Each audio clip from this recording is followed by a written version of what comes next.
The year is 1405. The Lahamm Archipelago is living a time of unrest. The war between Saria and England is raging. The defection of Commodore Henry Morgan led to the assassination of Queen Rada Hungary. King Henry IV, filled with hatred and pain for the loss of his wife, started to call upon every available sailor to join the war and retaliate against the enemy. In the middle of the archipelago, Aegeus finally declared his independence and now is looking to build a strong nation. On the other side, the end of the War of the Coin left the Republic of Calgary in desperate need, and Fredegar seems willing to help in exchange for territory and resources. But a new religious movement is slowly building inside of this old kingdom, threatening to break it apart. In the south desert nation of Aegyptus, a civil war is threatening the commercial alliance with Obolowa. If the leaders of those oligarchic nations do not put a stop to this madness, there will be no commerce in the future. Welcome. I'm Hunter Storyteller David, and this is Tales of the Forgotten Seas, a brand new show that explores the lives of a group of fantastic characters involving the vicious and complex stories that I created. Are they some swaggering anti-heroes? Strange, fascinating one? Maybe some social revolutionaries? Set sail with us in this fantastic world and discover the true meaning of adventure. Hello! This is another episode of Tales of the Forgotten Sea? Maybe? No, it's not. It's actually just a small video about character progression. We are going through all of our player here, and with the points and experience point they collected towards the previous session, we are going to improve their character. Because in this game, there is a way to become stronger and more proficient in what you're doing and how you're doing it, and also unlock new things. It's different from the classic leveling up. It's more being more expert of what you're already doing, and towards role-playing unlock new things. In the game you have something that we call archetypes, that is almost like a build that you have. In that build you have all professions that are connected to each other. Something like an alchemist will have arson, poison, and mutagening, and other things like that. And Riska is an example of that. But also Riska has another archetype, the archetype of rogue, and that helps him to have a little bit of a thief kind of skills. Because the thief is in criminals or thug and other things like that, or spy. They are in the rogue archetype.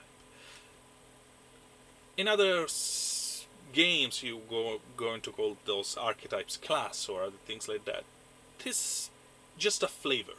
But how you're gonna see it, how you progress in those things is quite different.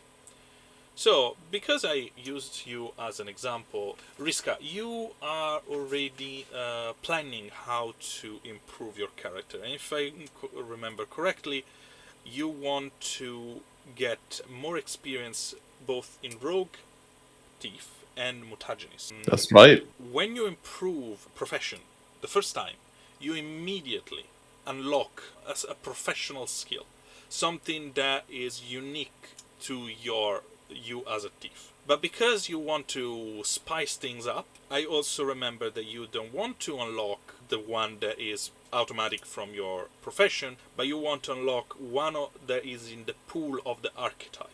Is an extra list that you can mix and match with your professional achievement and professional skills. And that is in pursuit that will help you to follow, run towards, and try to catch other people if you're in an urban environment. Interesting, especially right now because you are in pursuit of someone, someone that seems very difficult to catch. You all, moving around is minions, let's call it like that. But no, you don't get you didn't get even a look to this Charles vein that you looking for. You also want to improve some of the skills that you already have. Can you tell me which one? Yes, I would like to improve on acrobatic, deception, and thievery, taking them all from 1 to 2, basically. So from 1 dot to 2 dots. So that means that Exactly. now every time you roll those skills, the pool of dice you're going to keep are 2 instead of, and because you're already proficient in that, all of those can have an exploding 6. So that's how you guys you make your character stronger and more efficient of what they do. And also you improve mutagenist. Unfortunately, you already improved mutagenist once, so you don't immediately unlock a new extra feat. You already did. You're going to do it again when you reach 3 dots in mutagenist, so you improve it a third time. But for now, you decided to improve 2 skills up to 3 dots. Those are Crafting and medicine.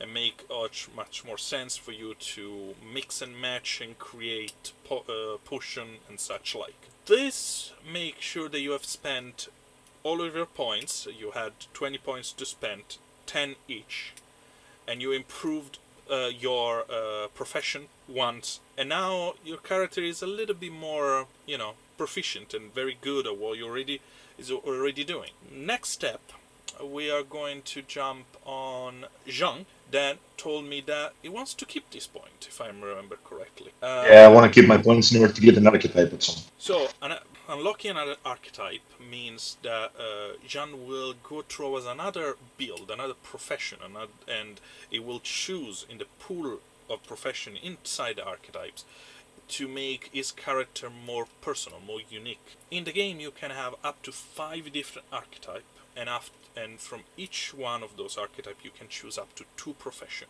So, if you try to imagine how many skills and combination you can have at end game, it will be massive. That you can build something completely unique, and the combination are not infinite, but close to.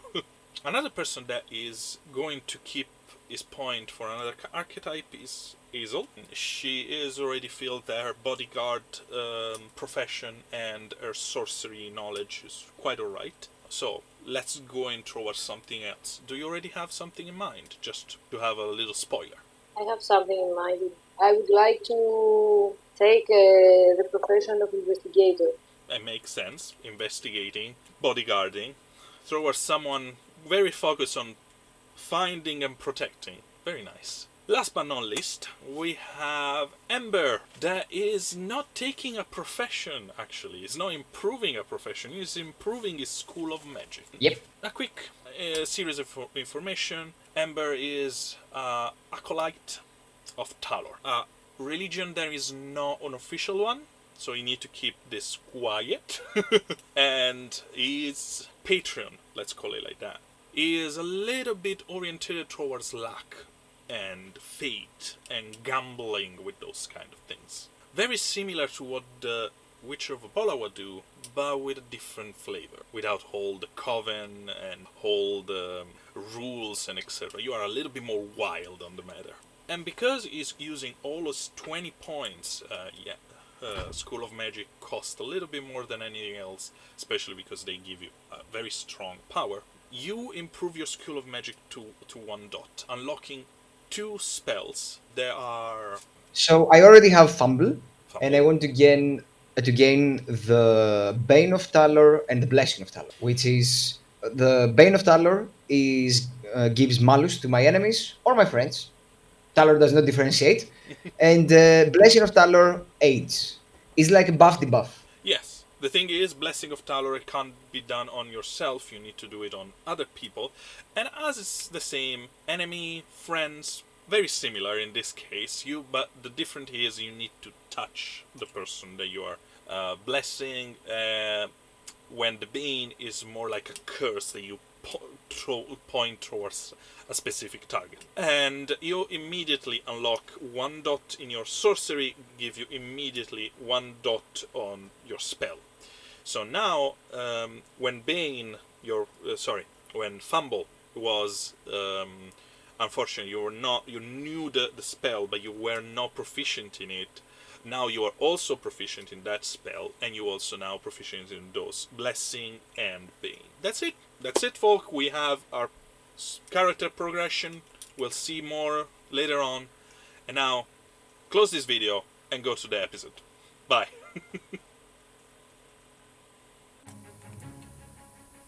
And that's it for tonight, folks. Thanks again for watching. Hope you like it. If you do, please hit the like and subscribe. And I see you out there.